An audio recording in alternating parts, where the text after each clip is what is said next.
Pabiyahe na naman kami ng isang beses dito sa Valley Village today, Sunday, bago mo pumasok sa trabaho. Siguraduhin ko makakapagbawas ulit kami ng mga anik-anik na hindi na kailangan. At ang klase na, lumang boots, mga boots na ginamit dati, mga laruan, damit, mga kung ano-anong bagay-bagay. Ayan, at saka ito pa, mga lumang damit, coat, jackets, mga boots pa rin, napakadami, mga laruan na hindi na ginagamit, makikonnect na. Yun, may nadagdag pa. Ayun pa.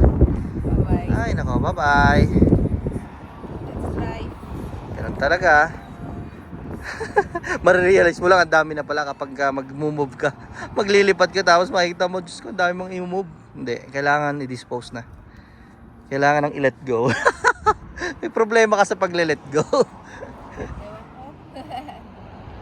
So yan, ibabiyahe muna namin ng isa.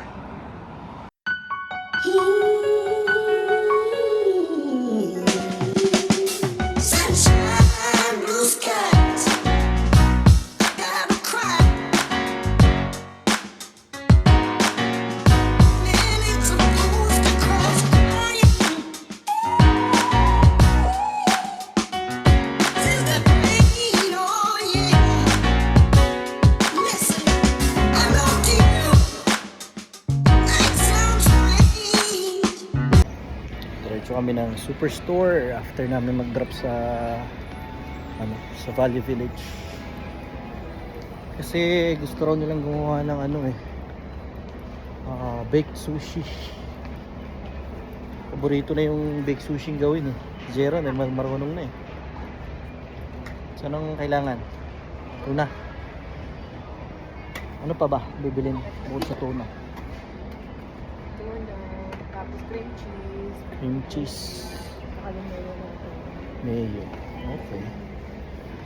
Bumili kasi kami ng bigas last time sa TNT, yung pang ano talaga, Ang bake. pang baked sushi, sushi rice. Ay meron pang tira, gagawin na namin. Saglit lang sa amin eh, ubos agad. Guys, tingnan nyo. Tingnan nyo. Pag-uwi sa trabaho, Naka-uniform pa. sa uniform pa, magbabox ng mga kung anik-anik. At napapansin nyo ba, alam nyo bang ilang araw na kaming walang lamesa? May isang linggo na ba tayong walang lamesa, Mi? Oo. So, may istorya kasi yan. Bakit wala kami lamesa? Diba kung natatandaan nyo sa mga vlog namin dati, yung dining table namin dito, yung kahoy, yung brown na malaki. Diba medyo malaki yun? Animan yun eh. Animan ang pwedeng umupo doon. So, itong trabaho ni Mami, nag-message sa kanya na magpapalit daw ng dining table doon sa apartment nila. Eh, pinakita sa kanya yung table. Round table siya na apatan. So, tinatanong kay Mami kung gusto niya. Eh, ang problema nga namin, diba, meron kaming table dito na malaki.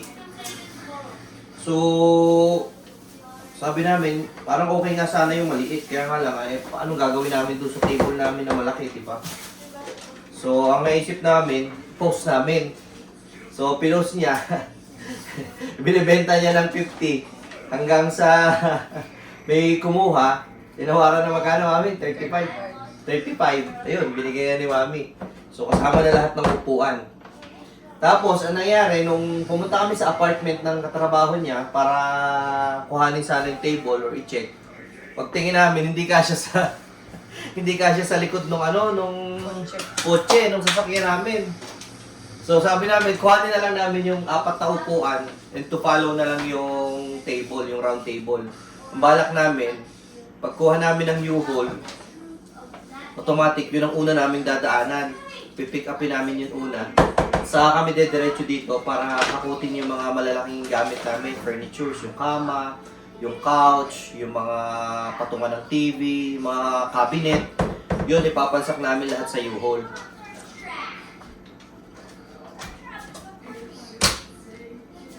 Tapos saka namin bubuhatin doon sa kabilang bahay.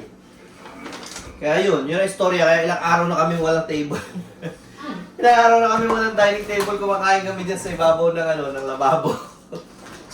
Parang spectator dito, nakaupo ka lang, wala kang kainan. So ngayon, sobrang gulo dito sa bahay kasi nga nag-start na kaming mag-box ng mga gamit-gamit. Ang dami na rin namin na-dispose, dami natin natapon. Dami na-dispose, pero parang lalong dumami. Pero, Ganun. pero hindi na unti eh. Ewan ko ba? Bakit ganun? Madami kaming, Uy, Daddy! may mga gamit kaming nabenta, napamigay, We tinapon. keep on using Maxwell. Hmm? Folgers, pero meron pa tayo nito. Tapos pa kaya to. Good! So ngayon, naisip niyang i-box naman itong mga kitchen, pangluto. 2 days na lang kami dito. Kailangan na namin umalis. Monday na, no? So Tuesday, Bukas, isang Wednesday. araw. Si Wednesday, ang mangyayari sa Wednesday at 11:30, babagyan na, siguro tulog lang ako konti sa umaga, tapos 11:30, kailangan namin makipagkita with the management sa bahay. Kasi i-walk through kami dun sa bahay. Pipirmahan namin kung ano yung condition ng bahay nung dumating kami.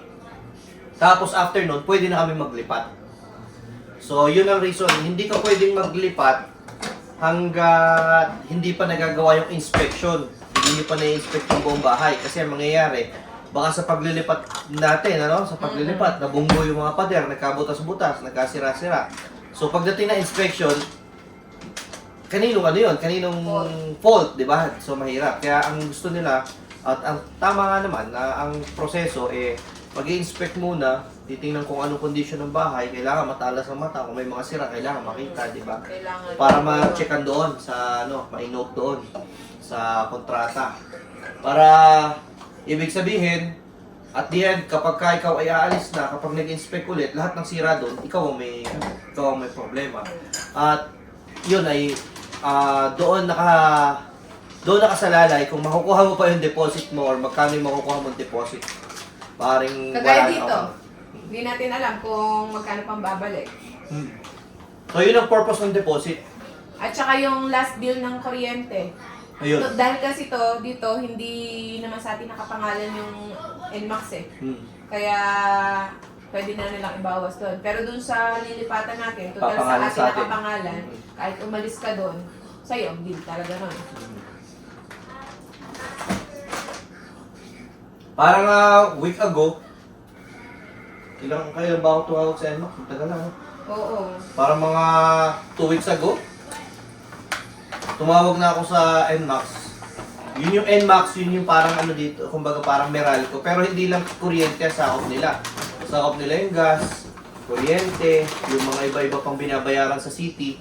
Kumbaga sila yung nagko-collect. So tumawag na ako, kasi nga ang condition doon sa bahay na lilipatan namin, bago lumipat, kailangan yung gas bill ay nakasakay na sa pangalan namin. So naipalagay ko na sa pangalan namin, effective May 1st.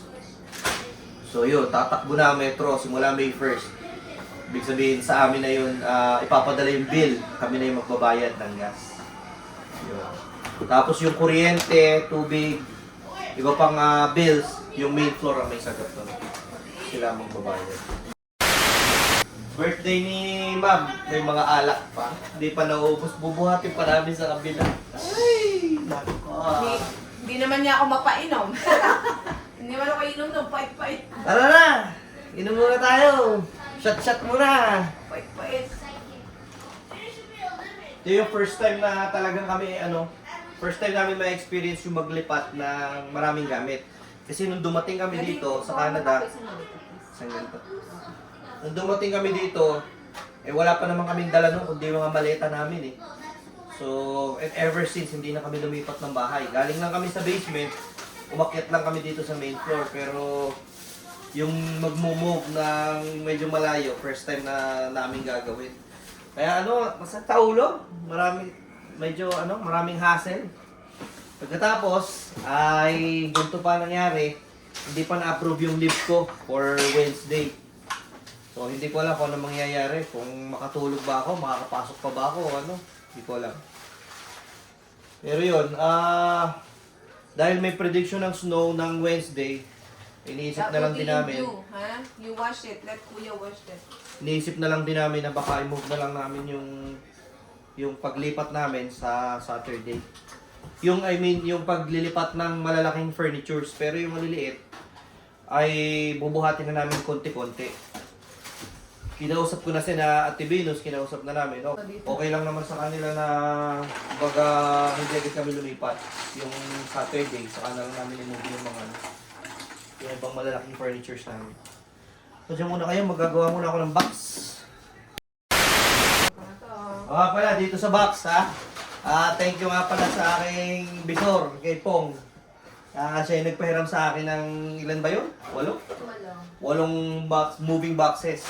Kasi nanginayang ako kung bibili ko pa sa Home Depot yung ganito naghanap na lang ako ng mga mahihiraman. No? Hindi ko alam kung ipapasoli pa niya sa akin to. Yung binigay sa akin, hindi na daw eh. Tapos si Joyce naman, meron siyang parent na laging nakaka-meet up kapag sumusundo siya ng bata sa school. Tapos, inalok siya ng tulong. Kasi naglipat din sila Kasi naglipat din sila. And then, sabi namin, hindi, okay lang. So sabi niya, baka moving boxes, kailangan niyo. Hindi na niya tinanggihan, kinuha na niya. So ilan yung pinahiram sa kanya? 10. Binibigyan pa ako 40 daw yung meron siya sa bahay. Sabi ko, aanhin ko yun. 40. So 10 lang kinuha niya. Hindi na pala hiram yun kasi binigay na, hindi na niya babawiin. Sabi kung gusto mo pa ika, sabihin mo lang. Sinakapanginaya kasi isipin mo, after mo mag-move, Tatapon mo. tatapon mo rin or yun, pwede i-save mo. Kaya nga lang, di syempre magte-take din ng space ulit sa bahay para i-save mo itong mga kahon na to para sa next move. Kasi alam naman natin, lilipat pa ulit. Hindi mo permanente. Ay! Meron pa kami. It's permanent unless you own it. Meron pa kami mga mga i-dispose. Yung, ayun, blender pa yun. Mga gusto nyo guys. Sama ka. Yun, eto pala. Iano rin namin to. Di-dispose din namin to. Pang ilang taon ba to? Pang kinder. Mga pang kinder na bata. Oh, yan. Spring time ngayon. Cleaning time talaga. Oh, spring cleaning eh. Maraming mga mag-dispose yung mga... Spring cleaning kami yan. Spring cleaning.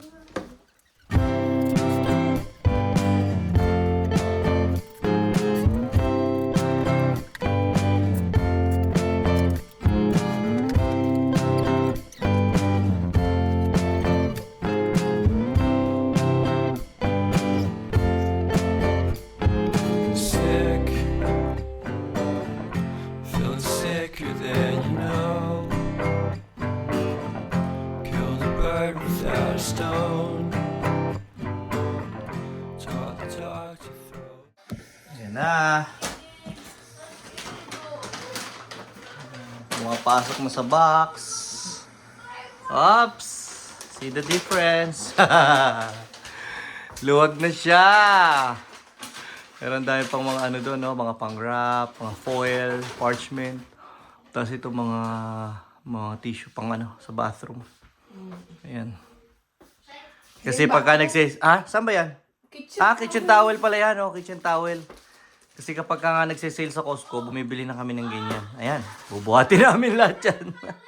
Pero okay lang, magaan naman yan eh. Bulky lang siya, pero magaan naman. Ito pa ang matindi, ito malala. Binili mo dyan, Che. Mami, ang malala, yung mga kitchen. Yun nga, dapat dyan sa matibay eh. Ayan, oh. Daddy, dapat yan yung diyan. Oh. Ito pa, mga lutuan. Ayan, mga lutuan. Ding wrap. Cadillac, you sleep. Guys, shoot tayo! Sayang din na mababawas. Hindi na bubuhatin. Bago ko isarado itong mahiwagang box na alak. Kapag may nakapabaan niya. Ha? Mura. Ayos ko lang. Wala na napunta. Sabay. Pistachio.